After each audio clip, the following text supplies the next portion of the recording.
dapat melihat rencanamu indah bagiku.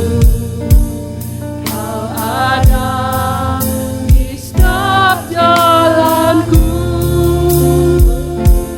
Hatiku haus dan lapar akan Engkau. Kaulah segalanya. Kaulah segalanya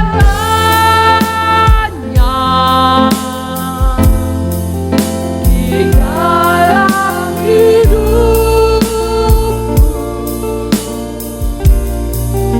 Kerajaanmu, kebenaranmu, itu bagianku.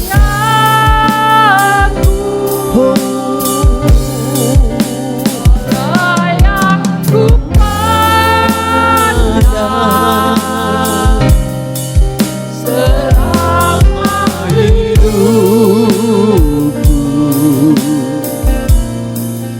mengasihimu, memuliakanmu, Bapa dan Rajaku.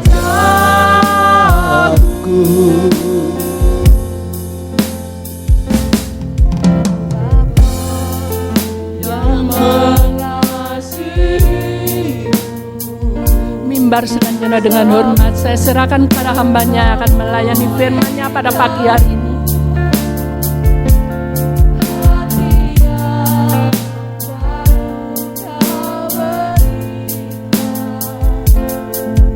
Untukku dapat melihat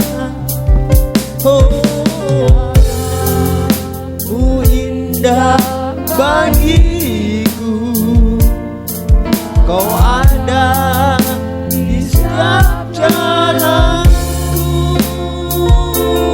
Hatiku haus dan lapar akan Engkau.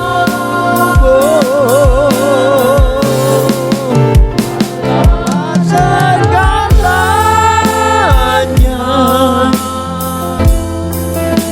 di dalam hidupku.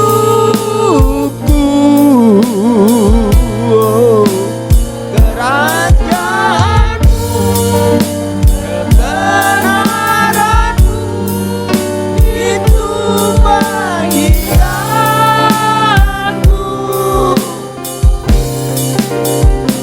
Yang ku pandang selama hidupku, mengasihimu, memuliakanmu, Bapa dan Raja. Aku mengasihimu,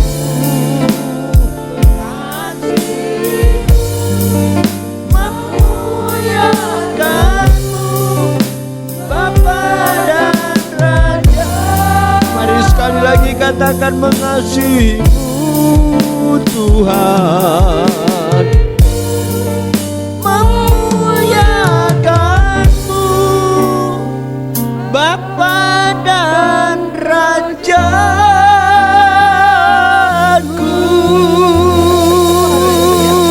Heli bisikin arala masuk. Haleluya.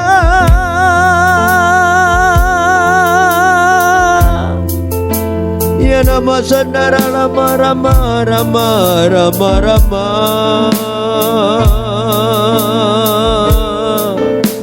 Oh Yesus, Yesus. Haleluya. Syukur bagimu.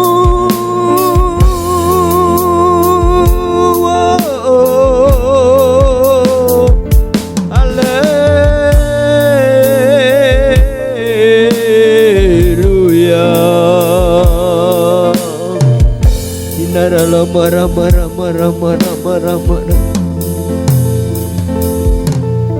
Saya rindu kita mengambil waktu terlebih dahulu untuk bersaat teduh. Sebab pada hari-hari ini adalah hari-hari yang jahat. Hari-hari ini adalah hari-hari yang sukar untuk kita prediksi. Arahkan seluruh hatimu kepada Dia yang Maha Kudus. Angkat hatimu, angkat tanganmu kepada Tuhan pada saat ini, saudaraku.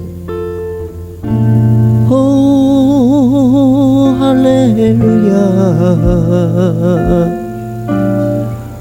haleluya.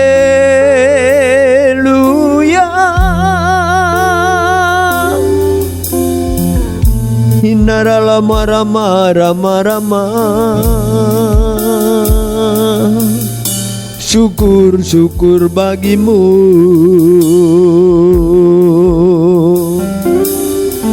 Haleluya.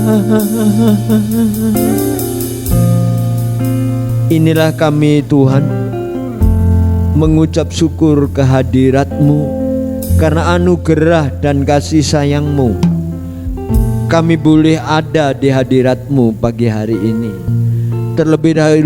Lebih daripada segala itu Tuhan, kami boleh memuji-muji dan menyembah Engkau. Dan kami sangat percaya dalam iman kami, suara pujian anak-anak-Mu dari tempat ini ya Tuhan, sanggup menyibak awan-awan di angkasa, menembus langit yang biru sampai di hadapan tahta kemuliaan-Mu untuk menjadi dupa yang berbau harum dan menyenangkan hati-Mu. Sekarang gilirannya kami mau mendengarkan sebahagian daripada sabda-Mu. Urapi hamba-Mu yang tidak ada apa-apanya, mulai dari ujung kaki sampai rambutnya, terutama hati dan pikirannya, supaya yang kami dengar semata-mata isi hati-Mu.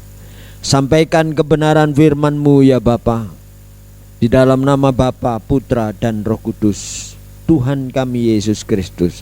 Haleluya. Semua yang percaya katakan amin. Silahkan duduk, saudara. Shalom. Sekali lagi shalom. Mari kita berikan kemuliaan buat Dia yang Maha Tinggi. Saudara-saudara, pagi hari ini saya lihat, saya tidak tahu apa cuaca di luar dingin atau bagaimana, atau AC-nya yang terlalu dingin sehingga saudara kelihatannya apa ya, kurang seperti biasanya, kurang bersemangat begitu saudara-saudaraku ya. Memang hari-hari ini adalah masa yang sukar, masa di mana seluruh dunia berada dalam ketakutan. Terutama sekarang ini kalau kita melihat negara-negara yang dulu kita semua pada kagumi, seperti negara-negara besar, negara-negara Eropa yang dulu kita anggap hebat, sekarang semuanya hidup dalam ketakutan. Saya belum pernah melihat selama hidup saya 76 tahun di muka bumi ini ada rakyat Amerika antri makanan. Tapi hari-hari ini rakyat Amerika antri makanan. Di Eropa, terutama di Belgia, ada 1.200 perusahaan tutup. Dulu ada, ya katakanlah jemaat di tempat kami, ada beberapa orang yang menikah dengan orang luar negeri. Ada yang menikah dengan orang Jerman. Dulu diberkati juga di gereja, ada beberapa yang menikah dengan orang Belanda. Saudaraku, sekarang mereka, saya melihat sebagian sudah pada keleleran di Bali. Saya mencoba menelpon, kenapa kamu sekarang kok keleleran di Bali? Pak, di Eropa kami nggak bisa makan. Justru mengucap syukur saudara tinggal di Indonesia walaupun sekarang ini bensin naik. Amin. Saudaraku yang kekasih, kalau saudara tinggal di Eropa sekarang ini hidup dalam ketakutan dan kedinginan. Di Inggris ada anak sekolah, mungkin karena laparnya, makan penghapus penghapus, saudara. Karena apa? Lapar. Saudara bisa bayangkan keadaan di luar negeri seperti itu. Di Indonesia, sorry kalau saya tanya, saudara makan berapa kali sehari? 3 kali. Waduh, ciamik saudaraku. Ya, ciamik. Ya. Bayangkan di Inggris anak sekolah sampai makan penghapus. Ini bukan hoak. Bukan hoak. Ini serius. Saudaraku yang kekasih, saya tidak akan bicara tanpa fakta. Karena itu kebiasaan saya. Bahkan menulis novel pun, saya tidak akan menulis yang terlalu fiktif. Selalu yang saya tulis adalah roman sejarah, dan di belakangnya pasti ada penelitian terlebih dahulu, ada referensi-referensi yang akurat. Tahun-tahun bahkan tanggal yang saya tulis di dalam buku-buku saya roman sejarah itu selalu akurat. Saudaraku, itu saya. Jadi apalagi kalau sekarang berkhotbah di hadapan Tuhan, tentu saya harus mengambil fakta. Tidak ada kesaksian-kesaksian yang palsu lalu saya bawa ke mimbar. Saya tidak suka yang seperti itu, saudaraku. Nah, keadaan yang sulit seperti sekarang ini, apakah mungkin Pak terjadi di Indonesia? Segala sesuatu mungkin.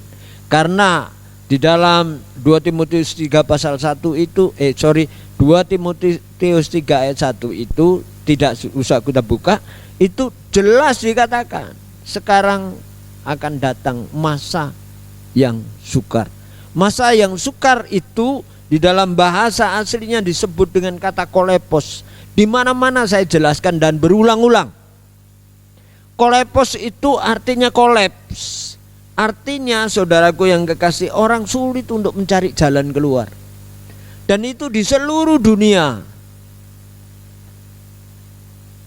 Yang sekarang ini yang ekonominya nyaman lebih baik itu hanya di Rusia dan RRT serta India nomor 3. Indonesia masih bersyukur pada Tuhan, ya. Bersyukur. Tapi jangan lupa di Indonesia pagi ini tadi saya sudah membuka bagaimana kemarin ada tawuran di Bekasi. Tidak aman, saudaraku, di bawah jalan tol. Anak-anak sekolah tawuran dan itu membawa korban. Kita semua mendengar di Malang, bayangkan sepak bola aja. Artinya apa? Ini masa kekerasan, masa kolepos yang kadang-kadang tidak terduga. Bagaimana mungkin bisa untuk bal-balan aja loh, tawuran sampai mati. Nah itu saudara-saudara. Saudara bisa bayangkan seperti itu. Oleh karena itu sekarang pertanyaannya, apa yang harus kita lakukan? Saya ingin ajak saudara membuka Alkitab saudara dari Keluaran. Mungkin ini sudah berulang-ulang saudara baca, kita semua berulang-ulang mungkin mendengar firman Tuhan ini, tapi saya ingin mengulangi. Keluaran pasal yang ke-14. Kita akan membaca ayat yang ke-10 sampai dengan ayat yang ke-14. Kita membaca bersaut-sautan. Saya ayat 10, saudara ayat yang ke-11, demikian seterusnya sampai dengan ayat yang ke-14.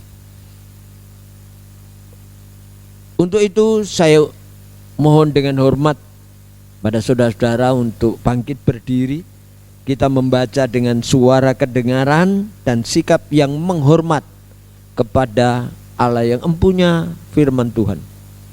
Keluaran pasal 14 ayat 10. Ketika Fir'aun telah dekat, orang Israel menoleh, maka tampaklah orang Mesir bergerak menyusul mereka.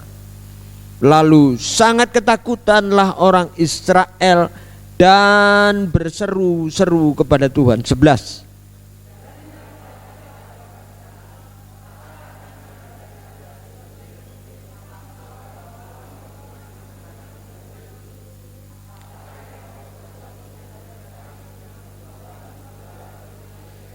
bukankah ini telah kami katakan kepadamu di Mesir?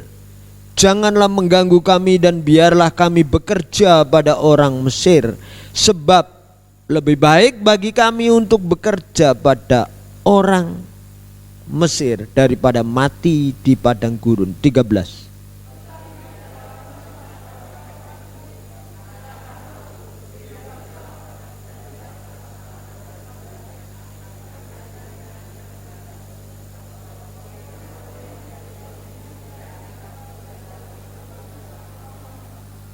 Ayat 14 kita baca bersama. 2, 3. Tuhan akan berperang untuk kamu dan kamu akan diam saja. Kapot leha Adonai Elohenu kapot leha. Segala kemuliaan hanya bagi Dia yang maha tinggi, kemuliaan hanya bagimu ya Bapa. Amin. Silakan duduk.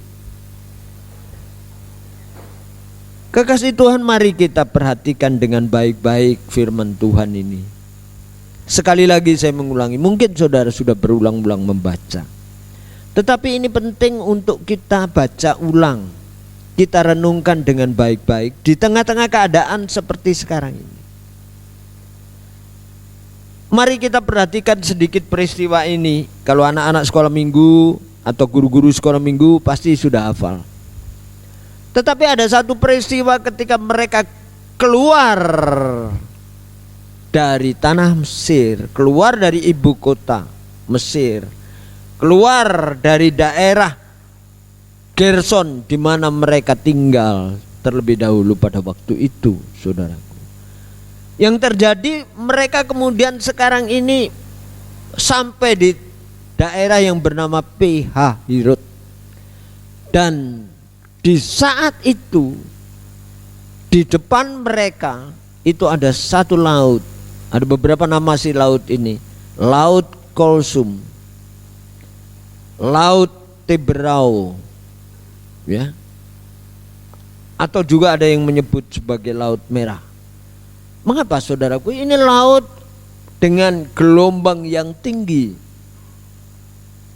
ya, karena ada angin dari selatan yang kemudian bertumpu dengan angin yang turun dari padang-padang gurun.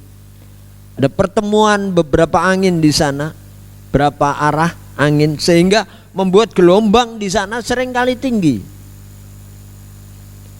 Ya, walaupun mungkin masih kalah dengan yang terkenal di Tanjung Pengharapan, Afrika Selatan. Tapi saudaraku yang kekasih, di situ kita bisa memperhatikan ada laut yang terbentang begitu luas di hadapan mereka. Tapi di saat yang sama, di belakang mereka ada dikejar dengan tentara Fir'aun, tentara yang dengan pasukan berkuda, pasukan ya dengan senjata lengkap. Saudaraku yang kekasih, kelihatannya ini seperti cerita biasa. Tetapi mari mencoba kita merenungkan, apakah kehidupan kita kadang-kadang tidak seperti itu? Berapa banyak di antara kita yang, mohon maaf saudaraku, mudah-mudahan di sini tidak ada, yang di dalam rumahnya, seisi rumahnya itu, mohon maaf saudaraku, ada furniture begini, kredit, mobil, ada rumahnya, ada mobilnya, tapi kredit, sepeda motor 2, semua kredit, dan modelnya apa? Nyicil, furniture nyicil, spring bed nyicil, terus sepeda motor nyicil, terus apa lagi? Ya, wajan nyicil, sutil nyicil, rok nyicil. Wah, akhirnya apa? Saben bulan pecicilan. Sementara di hadapannya, waduh, bayar sekolah, SPP anak, macam-macam saudaraku, yuran kampung durung dibayar kabeh. di belakang diuber-uber ambek debt kolektor. Saudaraku, keadaan seperti itu kadang-kadang ada dalam kehidupan kita. Apalagi saya sering menjelaskan kepada jemaat, dan biasanya jemaat gak seneng saudaraku. Rumus fisika itu gaya berat sama dengan gaya. Jadi kalau orang kakean gaya, maka hidupnya jadi apa tadi? Berat sama dengan gaya. Itu hukum fisika. Maka orang sing kakean gaya, hidupnya jadi karena apa saudaraku? Untuk gaya iki saiki bayarannya bojone kurang. Nah, lipstick kudu lipstick sing larang. Apa? Kitek kukune nek gak dikitek, waduh, gaya saudaraku. Bukan hanya kukune tangan, kukune sikil barang dikiteki saudaraku. Kiteki warna-warna gitu saudaraku, ya. Macem-macem, ono putih, ono ireng, ono biru, ono abang. Harganya berapa? Larang. Nah, untuk larang ya apa? Bayarane bojone kurang, ngutang. Ya di sini ndak ada. Nonggonku sing akeh saudara-saudaraku ya. Iya, nonggonku. Engko nek nonggonku ya aku ngomong wong bangil sing ono. Saudaraku yang kekasih, di sini kita lihat, perhatikan, kadang-kadang kita dikepung oleh persoalan, dikepung oleh masalah, dikepung oleh problem. Lalu apa yang sering kita lakukan kalau seperti itu? Saudara, ini contoh. Alkitab itu memberi contoh. Di sini ditulis ketika itu orang Israel, perhatikan, menoleh. Menoleh artinya dia melihat kembali. Seringkali kita melihat masa lalu kita, seringkali kita melihat ke belakang kita, sering. Dan itu melahirkan kekecewaan yang berat. Ada berapa banyak rumah tangga yang hancur ketika mereka menoleh ke belakang. Ingat masa lalu. Kadang-kadang yang ada di samping kita itu bukan first love kita saudaraku. Bukan cinta pertama kita. Lalu kita ingat cinta pertama kita, first love kita, wah itu luar biasa. Membayangkan dulu tidak ada yang seperti dia. Tapi itulah masa lalu dan tidak akan pernah kembali. Kalau kita akan kembali ke sana, kita akan mundur. Saudaraku yang kekasih, itu sebabnya maka ketika menoleh, kita menoleh pada persoalan kita, menoleh pada masalah kita, kita akan menjadi ketakutanlah orang Israel. Dan itu yang terjadi atas diri kita. Kenapa sekarang ini ada demo? Enggak ada apa-apa di Indonesia, ada demo. Mereka ketakutan saudaraku. Padahal sekalipun harga BBM itu naik, naiknya berapa sih? Seiso tuku kok. Semua iso beli. Ya. Mas Lazarus ini kan anak saya dulu dalam tanda petik saudaraku, sekolah apa di tempat kami. Saya lihat mobilnya sik loro ya. Artinya sik iso tuku bensin. Walaupun bensin mudah naik. Jadi belum seberapa, Indonesia ini belum seberapa. Kapan hari saya sempat ditelepon oleh teman saya, namanya Mahfud MD. Pak Putu, kapan ke Jakarta? Mbok ketemu. Ya sering kali waktu dulu saya menjadi sekretaris jenderal Asosiasi Pendeta, saya sering kali dimintai pendapat. Nah saya bilang kepada mereka, ngapain, ada apa? Saya bilang, ya ngobrol-ngobrol, ya ngobrol lewat telepon kan bisa. Saya bilang. Saudaraku yang kekasih, saya kasih tahu kepada beliau, nggak perlu direwes. Indonesia ini saudaraku, orang seringkali kita manjakan. Ya. Ada banyak hal yang kita menjadi manja. Padahal saudaraku yang kekasih, kalau kita selalu menoleh dan melihat persoalan kita, maka yang terjadi adalah ketakutan. Sekali lagi, saya mau katakan kepada saudara, ketakutan itu adalah separuh dari kegagalan. Jadi kalau hidup dalam ketakutan, maka kita sudah menginjakkan kaki kita separuh pada kegagalan.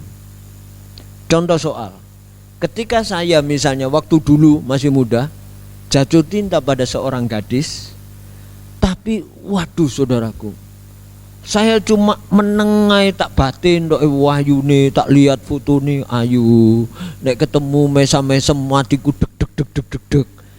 Tapi gak wani ngomong, gak pernah ngomong I love you. Kejadian gak saudaraku? Gak direken ambek DE tambah seneng-seneng mbek wong liya, hatiku cemburu. Nah gitu saudaraku. Karena apa? Takut arep ngomong kok ya nek ditompo nek enggak. Saudaraku yang kekasih, ternyata jadi orang laki-laki kudu bondo nekat saudara. Ditompo gak ditompo pokoknya ngomong dhisik I love you, ngono saudaraku. Loh, kalau tidak ada kata itu keluar, gak direken. Walaupun DE mungkin kelihatannya simpati ambek kita, arek wedok sombong zaman biyen tapi.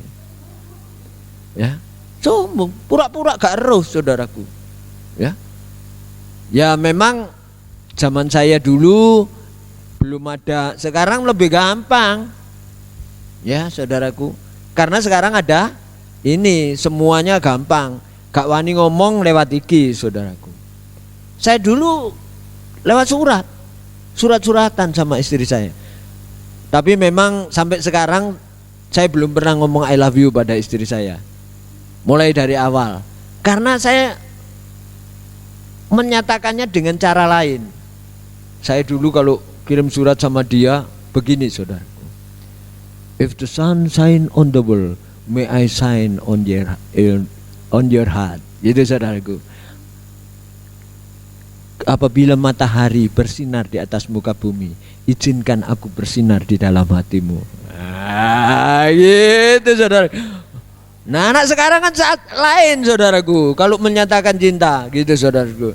Ya, wis pokoknya kadang-kadang nggak enak lah saudaraku. Ini zaman milenial, nggak saya tiru nanti tersinggung arek-arek. Saudaraku yang kekasih, tetapi mari kita perhatikan, ketakutan itu adalah separuh dari kegagalan. Perhatikan semua anak-anak muda dan sebagainya. Saya mengajar di tempat kami. Mungkin juga Mas Rasarus tidak akan pernah melupakan. Saya mengajar sejak dulu sampai sekarang. Termasuk anak-anak saya dan lain sebagainya. Saya kasih tahu, kalau kamu ingin sukses, modalnya cuma 3. Yang pertama, ada kemauan. Ada kemauan.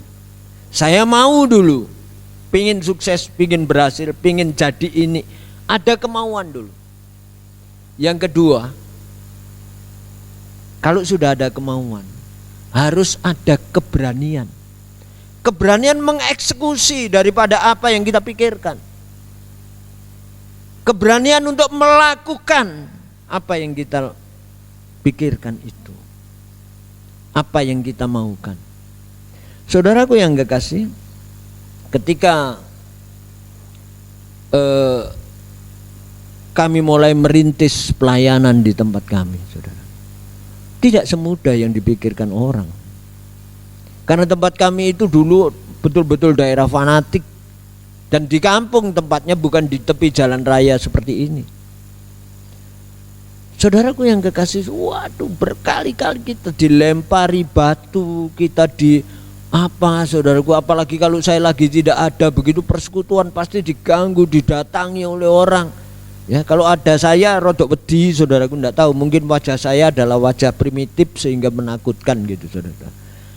Jadi agak berbeda. Nah, saudaraku yang kekasih, saya mengatakan pada diri saya sendiri. Pada waktu itu dilaporkan kepada gembala senior namanya Bapak Alex Sanusaputra. Oh, gak mungkin Pak Putu bisa mendirikan gereja di tempat itu. Tidak ada orang senang di sana, Pak. Tidak ada. Semua orang di kampung itu gak senang kepada orang Kristen. Gak masalah, saudaraku. Tapi saya katakan saya adalah seorang seniman. Saya berkata pada diri saya sendiri, hidup itu, seniman hidupnya adalah mencari tantangan. Kalau perlu tantangan itu timbul dari dalam diri sendiri. Oleh karena itu ada keberanian. Perlu keberanian. Dan yang ketiga itu ada kesehatan. Kita perlu sehat. Jasmani, rohani kita, fisik kita perlu sehat. Kalau kita ingin sukses. Contoh saudara, mungkin ada orang yang tidak sukses, tidak sehat tapi sukses. Seperti Pak Gus Dur misalnya. Itu buta kok bisa jadi presiden, tapi nggak lama. Nggak lama. Dan isinya dibuji uang, saudara. Karena apa? Dia nggak lihat sendiri. Dia hanya mendengar informasi. Saudaraku, dia tidak bertahan lama di kursi kepresidennya. Tidak akan sukses. Nah, di sini letaknya. Maka tampaklah orang Mesir bergerak dan mereka menoleh. Lalu menoleh ketakutan orang Israel sekali lagi. Akibat daripada ketakutan, kita tidak sadar itu membawa kita terjerumus kepada dosa yang tidak kita sadari. Apa? Saudaraku yang kekasih, ditulis oleh Alkitab ini. Dan mereka berseru-seru kepada Tuhan. Saya ingin menjelaskan kata berseru-seru ini. Kata berseru-seru ini bukan seperti yang kita bayangkan. Oh, kita berteriak-teriak, kita rame-rame berteriak begitu. Bukan. Bukan. Bahasa asli dari kata berseru ini ditulis dengan bahasa asli, bahasa Ibrani sawak. Sawak itu artinya, saudara, kita itu menggerutu, kita itu mengumpat secara kolektif, bersama-sama mengumpat, bersama-sama kita menggerutu. Dan akibat daripada menggerutu ini, saudaraku, maka semua angkatan Israel ini yang seangkatan dengan Musa ini tidak masuk tanah Kanaan. Tidak masuk. Semua mayatnya bergelimpangan di padang gurun. Semua mati. Sederhana. Karena apa, saudara? Kelihatannya sederhana, wong berseru-seru aja Tuhan, mengapa kok Tuhan menghukum sampai seperti itu? Saudara lupa bahwa dengan kata menggerutu, ngomeli Tuhan secara kolektif itu berarti kita tidak mengucap syukur atas anugerah dan kasih sayang Tuhan. Saya berulang kali ngomong, kita itu memang setiap hari perlu mengucap syukur kepada Tuhan. Kenapa, saudara? Bayangkan, saya seringkali bercermin, mengaca begitu di wajah saya, tak lihat, waduh, suatu ketika saya pernah ngelamun ini, saudara. Ngelamun begitu, tak bayangkan kalau hidung saya ini oleh Tuhan diciptakan terbalik menghadap ke atas gitu, bolongannya ndok ndukur. Bayangkan, saudara, nek grimis gak wani metu. Ya kan? Coba bayangkan kalau saudara irungnya gitu, bolongannya madep mendukur gitu. Grimis berani keluar, saudara? Enggak berani.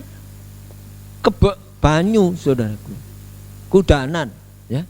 Itu baru grimis. Bayangkan yang lain-lain. Saudaraku yang kekasih, itu sebabnya perlu kita mengucap syukur, bukan syukur mengucap. Apa bedanya Pak syukur mengucap? Mengucap syukur itu aduh puji Tuhan, kesandung jegluk tiba, puji Tuhan, untung sik tibotok ngene, enggak ndelosor. Nah gitu saudara. Nek syukur mengucap, aku itu dulu pernah tinggal di tepinya pasar saudara. Aku dulu pernah jadi saudagar minyak, jadi seringkali ngelihat orang-orang pasar. Waduh, enggak tahu perkara apa saudara. Ada ibu-ibu begitu dodol melico, waduh cencing begini saudara. Waduh, celana apa namanya roke cencing begitu saudaraku. Wah lalu model kon yo gawe ini ngerayu bojoku kon keroyok bojoku. Wah situke ngomong wah kon mergane rupamu elek lho. Coba saudara, iku syukur mengucap. Tapi di gereja ini kan nggak ada. Kita semua mengucap amin. Coba toleh kiri kanan, mari kasih salam satu dengan yang lain, katakan mari kita selalu mengucap syukur. Oke, tolong. Ya, enggak apa-apa. Loh, salaman aja takut saudaraku. Oh, coba jangan takut. Sekali lagi, saudaraku nek salaman ae wedi. Dulu engkas siker tangan sampean. Loh, saudaraku kalau tangan kita bergerak aja susah. Saudara nggak percaya? Karena umur saudara kan sekarang belum tua seperti saya. Ya. Wong nek wis tuwa iku saudaraku. Tak lihat. Ini melihat saya kebetulan ndak.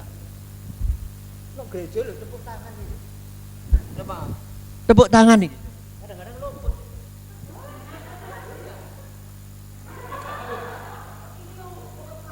Ngono iku saudara. Wong atase nyanyi keplok-keplok. Merocot. Mergone wis tua. Nah, itu saudara-saudara. Saudara nggak percaya soalane durung tua. Engko nek tua ngrasakno sampean.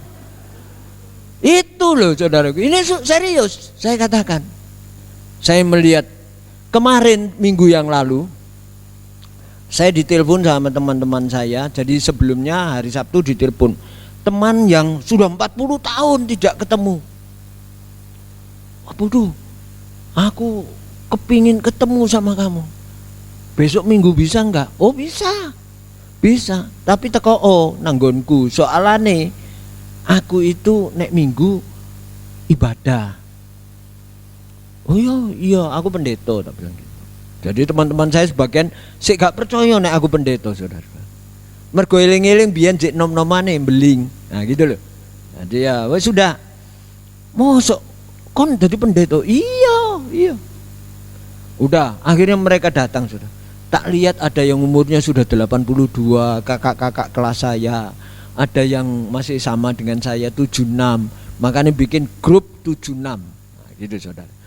Nah, saudaraku yang kekasih, ketika jam 9 jemaat masih banyak belum pada pulang. Kalau di tempat kami habis kebaktian gitu seringkali kongko-kongko saudaraku. Apalagi minggu ketiga itu mesti mangan-mangan bareng gitu saudaraku. Karena bagi saya minggu ketiga itu minggu family, minggu keluarga.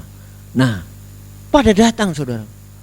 Aku ketika dia datang, saya di pintu gerbang begitu karena nyalami jemaat.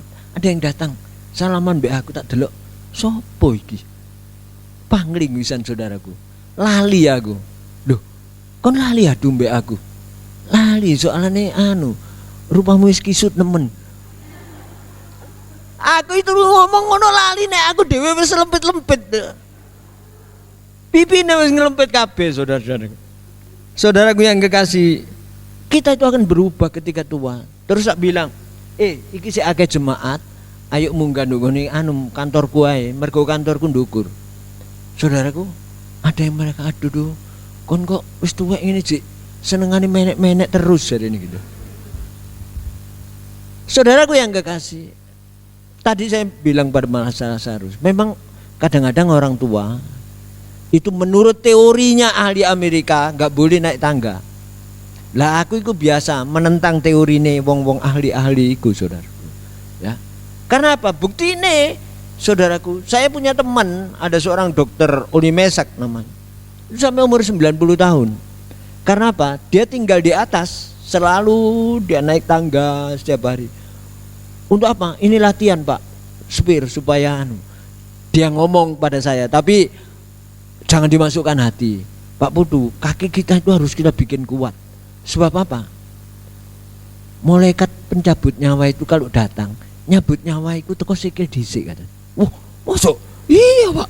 Makanya sikilku kudu kuat, makanya aku tak kuat no sikilku, saudara. Soalnya cek nek dicabut cek rada angel ngono lho.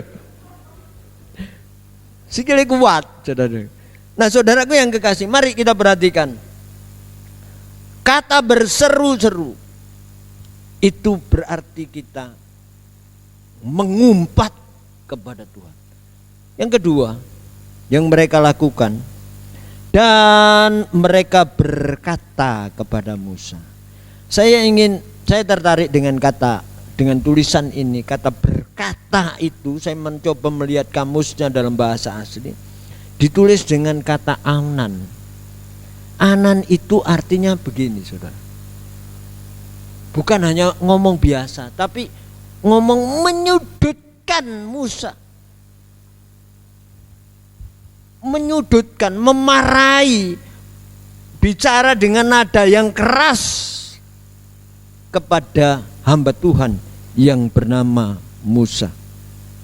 Saudaraku yang kekasih, kalau sudah seperti ini biasanya di dalam hatinya pasti marah. Dan perhatikan dengan baik-baik akibat daripada ketakutan dan keputusasaan. Maka apa yang dipikirkan pertama kali oleh orang Israel, dan itu sering terjadi atas kita. Yang pertama kali mereka pikirkan adalah apakah tidak ada kuburan. Saudaraku, seringkali kalau kita menghadapi persoalan, menghadapi masalah, kita ngomong lebih baik mati ya ini caranya. Aku umur sakme ini, aduh gak oleh jodoh, enak Tuhan ini ndang patenono aku Tuhan. Ada banyak loh. Iki gak ngomong di sini, di tempat saya juga banyak. Kemarin kebetulan tadi malam saya menghadiri pesta pernikahan salah seorang jemaat. Bikinnya di Sidoarjo, saudaraku.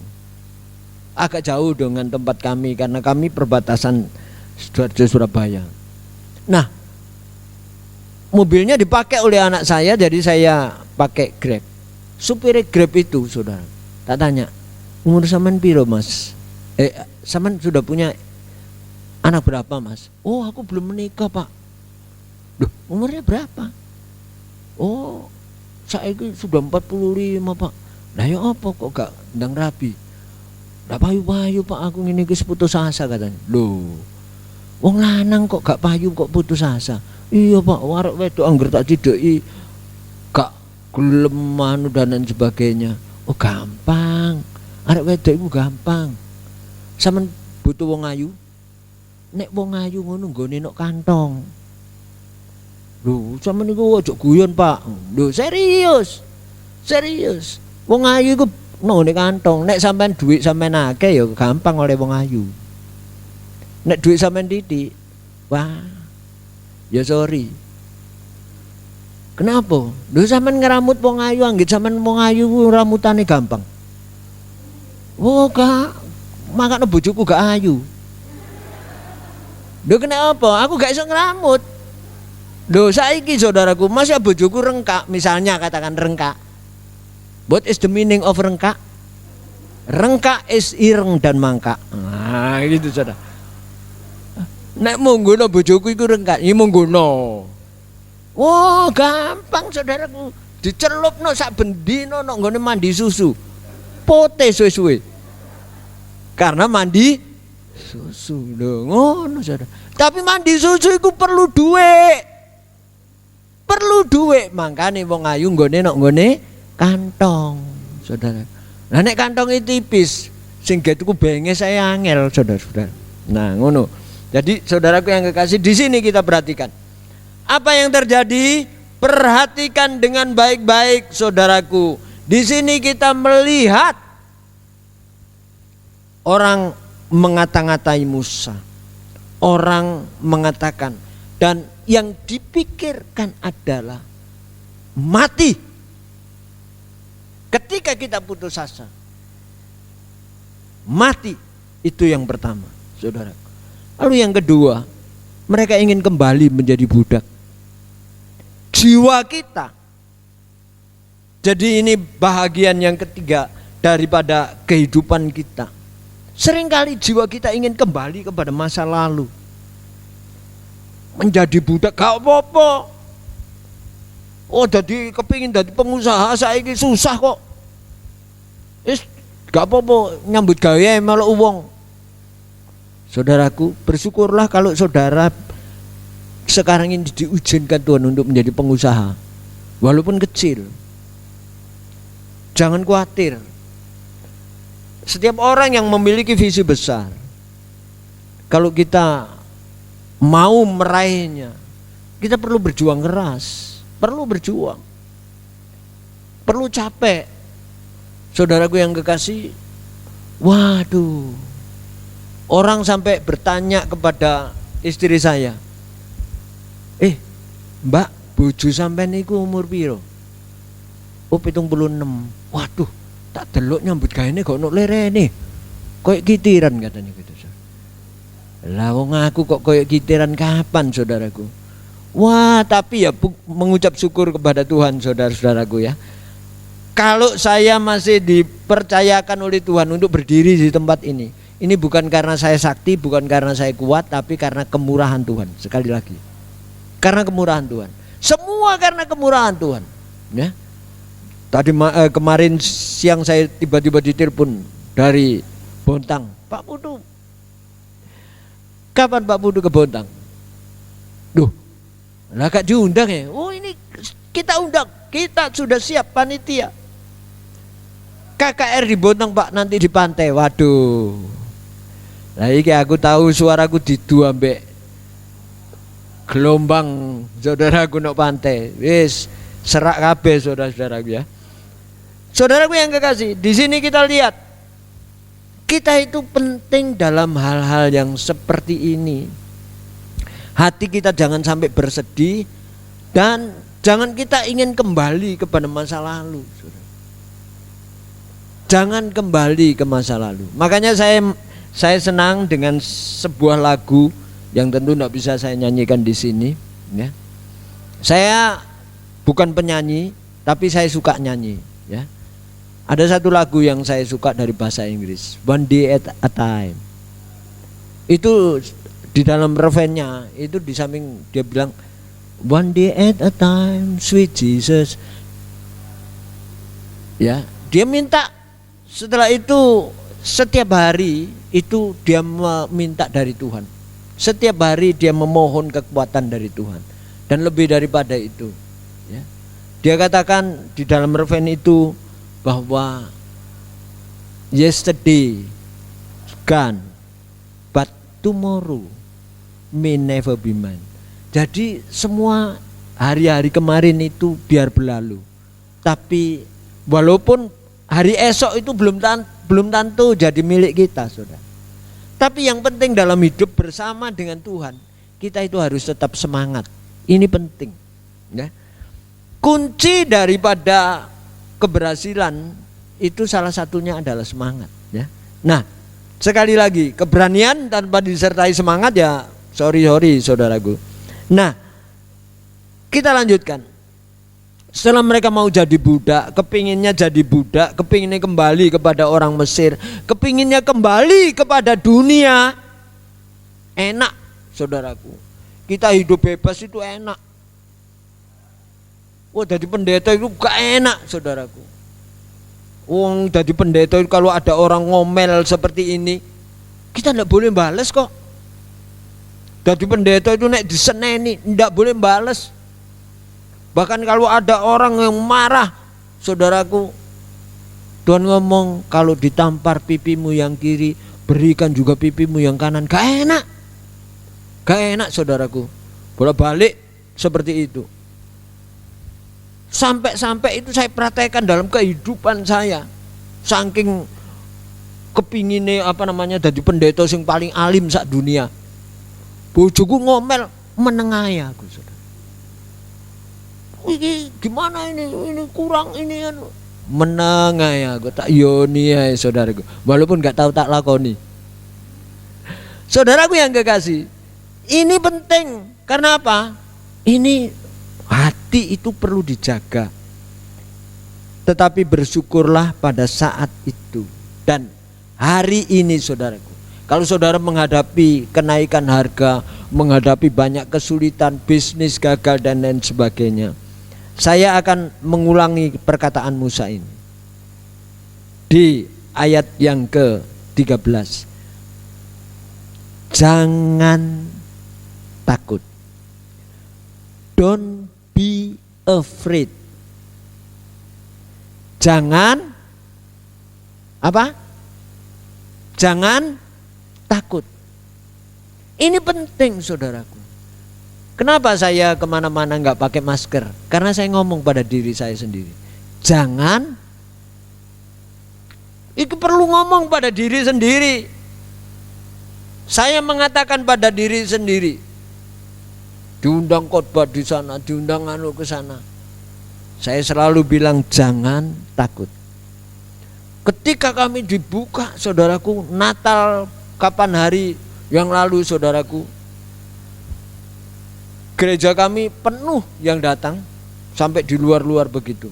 Tidak tahu siapa yang lapor. Setelah itu ketika kita sudah selesai, tinggal panitia yang ada, datang satgas saudara dari Kodim. 10 orang masuk, yang lain berjaga di luar. Panitia sudah gemeteran saudara. Tak lihat ketua panitianya bucet. Wah, karena memang merasa bersalah. Terus saya tahu begitu, saya langsung datang menghadap. Saya ketemui komandannya. Ada apa Pak? Ini kan tadi saya dengar, saya dapat laporan bahwa, jadi ada yang laporan, tidak tahu siapa yang laporan, bahwa ini penuh Pak, gereja ini Pak. Tadi, loh iya Pak, penuh, ini kan Natal Pak. Oh iya tapi kan tidak boleh Pak, aturannya kan tidak boleh, melanggar prokes. Sing melanggar siapa Pak? Tak lihat no, itu loh Pak, kursi ini kan berjarak, walaupun jaraknya cuma 0,5 meter, harusnya kan 1,5 meter waktu itu, jaraknya cuma 0,5 meter. Oke, puji Tuhan. Nah sekarang yang kedua, gereja ini kapasitasnya 300 lebih Pak, 350, tapi tadi tak isi 1 seket. Wah, ketua panitia sudah ngreweli, ternyata Pak Putri pendeta ya iso mbujuk ya. Padahal sing teko banyak, enggak tahu Pansel harus datang enggak waktu itu Natal saudara. Penuh. Ada nih 300 saudara. Tapi aku ngomong 1 seket. Jadi kan wajar saudara. Tenang-tenang aja saudara. Panitia sudah ngitung-ngitung mau nyangoni. Tak bilang ojo ana sing disangoni situ Karena apa? Aku enggak ngundang mereka kok.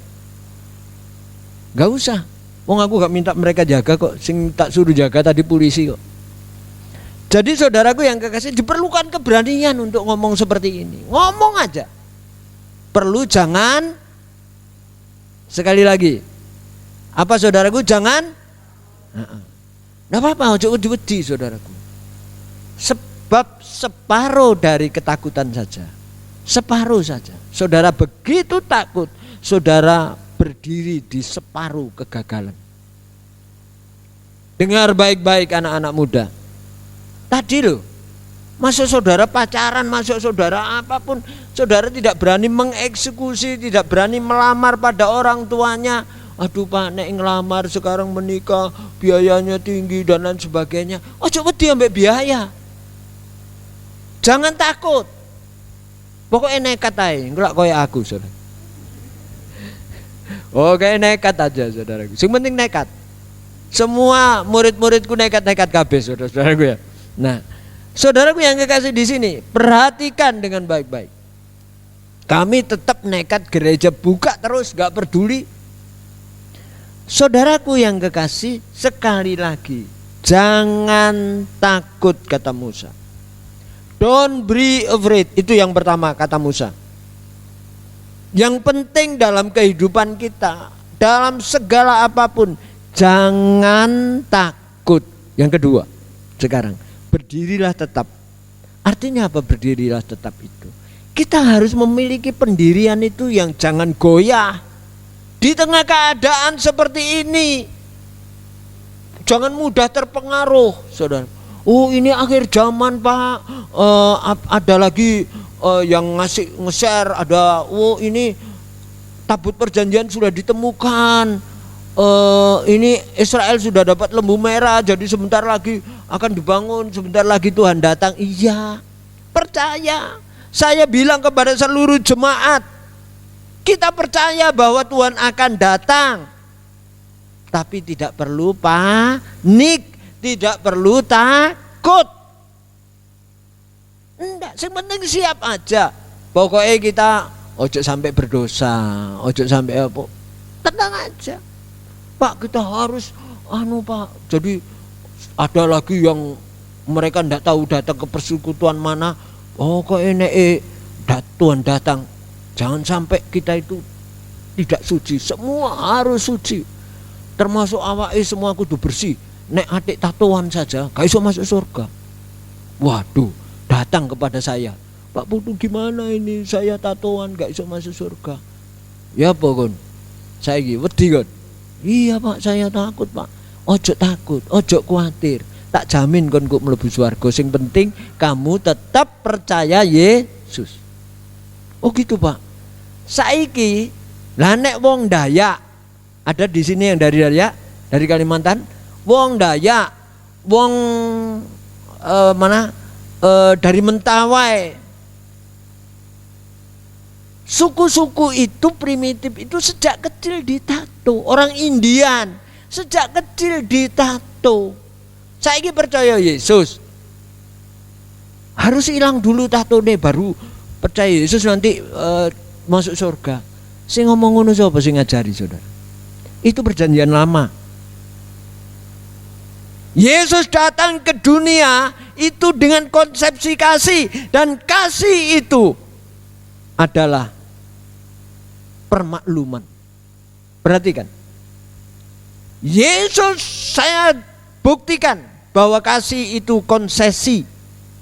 Kasih itu konsesi, kasih itu permakluman. Kenapa? Semua orang pernah mendengar, saudara pasti pernah dikhotbahi tentang Maria, tentang perempuan yang kedapatan berzina dan dibawa ke depan Yesus. Apa kata Yesus? Orang ditanya oleh Yesus, apa menurut pendapatmu harus diapakan perempuan? Semua ngomong harus dirajam dengan batu sampai mati. Hukum mengatakan seperti itu. Hukum Taurat mengatakan harus dirajam dengan batu sampai mati. Tetapi Yesus pada waktu itu lalu menulis di atas sana dengan tangannya, dengan jari-jari. Dan tulisan itu mengingatkan orang kepada tulisan yang ada di dinding yang pernah dibaca oleh Daniel. Tulisan yang ada di dinding itu berbunyi Mene Mene Tekel Urfasim. Artinya kalau ditimbang beratmu juga tidak seberapa. Itu sebabnya maka Tuhan Yesus mengatakan, siapa di antara kamu yang paling tidak berdosa, lempari perempuan ini lebih dulu dengan batu. Sebab apa? Semua orang berdosa. Masih sing nggawa tadi perempuan tadi berdosa. Saudaraku, ada di antara saudara yang berani mengacung pada saya, Pak, aku gak pernah berdosa. Ada? Berarti saudara gak pernah bujui. Luar biasa saudaraku. Kalau saudara gak pernah bujui belas itu luar biasa. Wong aku kadang-kadang cik bujui kok. Duh Pak, dosa lo pendeta bujui. Lah ya apa saiki lah nek anakku putuku njaluk permen, lalu permen ini membuat dia batuk, terpaksa tak bujui kan. Permen ini gak enak, padahal enak. Tapi aku kepaksa ngomong ngono saudaraku supaya putuku gak mau. Saudaraku yang kekasih, mari kita perhatikan. Jangan takut. Dan tidak ada yang melempari perempuan itu dengan batu. Artinya apa? Kasih, konsesi. Nah, saudara tahu kalau, saya mohon maaf, saya bukan anti. bukan mengizinkan juga orang berbuat dosa. Tapi untuk menghilangkan tato itu, saudara harus ditato ulang dengan susu. Itu pun masih akan ada bekasnya. Ada jaringan ikat di situ, saudara. Tetap ada bekasnya. Jadi Tuhan itu tidak melihat fisik kita, yang dilihat Tuhan itu hati kita. Yang penting adalah hati saudara. Amin. Amin. Hati. Jangan takut. Yang kedua, saudaraku yang kekasih, Tuhan mengatakan berdirilah tetap. Jangan terpengaruh oleh apapun. Walaupun sekarang ada akhir zaman, oke, akhir zaman kita setuju. Siap aja. Yang ketiga, keselamatan dari Tuhan akan diberikan kepadamu hari ini. Ada amin? Ada amin? Saudaraku yang kekasih, jangan takut. Usaha aja. Apapun. Jangan karena kita ini menghadapi hari terakhir, hari Tuhan, terus mari ngono semua didoli kabeh, mobil didol, didol semua, gak usah nyambut gawe, ngenteni sembayang terus supaya kita tidak berdosa. Loh, suwe-suwe ya keluwen. Gak matek mergo diangkat Tuhan, mergo keluwen. Hati-hati saudara. Pernah terjadi tanggal 12 bulan 12 tahun 2012, Tuhan akan datang di bukti nendi. Bukan saya tidak percaya, saya tetap percaya. Tapi saya ngajar kepada jemaat di tempat kami. Dan dimanapun saya akan tetap ngomong seperti ini. Jangan takut, jangan panik. Kita siap, tapi bukan berarti kita kemudian blendeling kebuta-butaan. Ya. Bahagian yang terakhir, percayalah, have it in God, percayalah Tuhan berperang untuk kamu. Hari ini Tuhan siap berperang untuk kamu. Amin. Kita berdiam di kaki Tuhan, kita menyerahkan segalanya kepada Tuhan. Dan Tuhan akan berperang untuk saudara. Mari kita tundukkan kepala. Saya mohon tim musik untuk kembali. Haleluya. Kita naikkan satu pujian yang mungkin lama sekali. Kita mau minta perlindungan kepada Tuhan. Karena hanya Tuhan yang bisa melindungi kita. Haleluya. Lagu yang sangat lama saudaraku, tapi mungkin masih bagus untuk kita nyanyikan.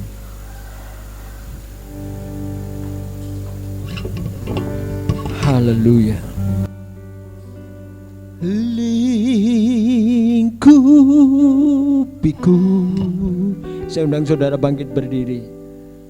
Dengan sayapmu, oh Tuhan, naungiku.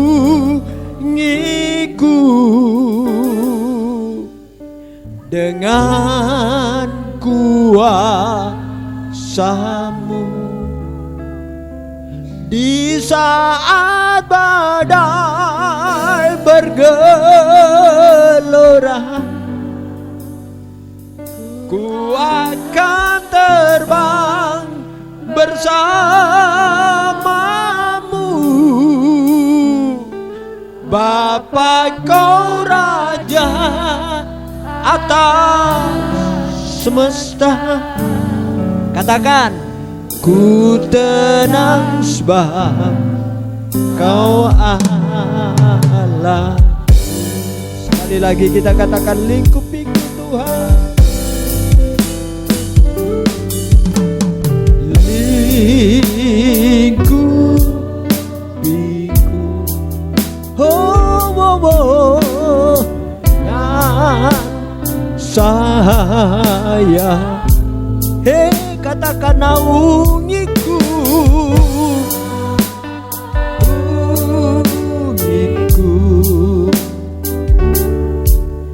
dengan kuasamu di saat badai bergelora.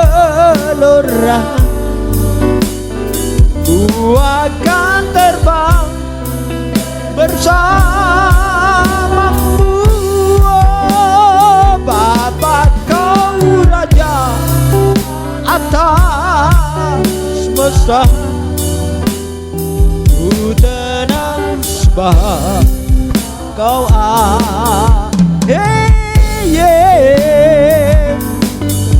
badai amin, amin. Ku akan terbang bersamamu, Bapa Kau Raja atas semesta. Ku tenang sebab Kau katakan ku tenang sebab. Sekali lagi katakan ku tenang sebab Kau Allahku.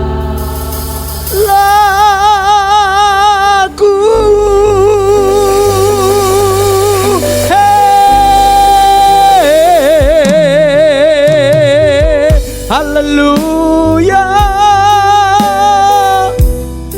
El musikinara lama rama.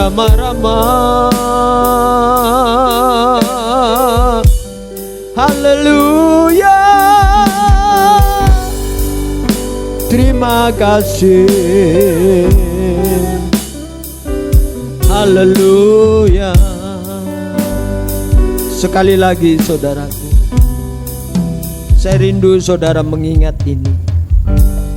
Firman Tuhan katakan jangan takut, berdirilah tetap.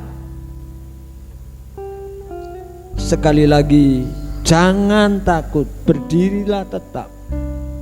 Percayalah, hari ini Tuhan memberikan keselamatan kepadamu. Bagian terakhir, Tuhan berperang untuk kamu.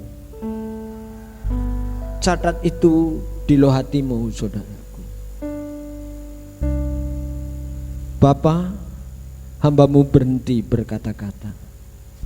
Roh Kudus patrikan firman ini di dalam setiap hati anak-anakmu, supaya mereka tidak takut menghadapi kehidupan ini, tidak takut menghadapi kesulitan ini, tidak takut dengan kenaikan harga-harga ini, tidak juga panik dan gentar oleh berita-berita yang saat ini sedang tersebar.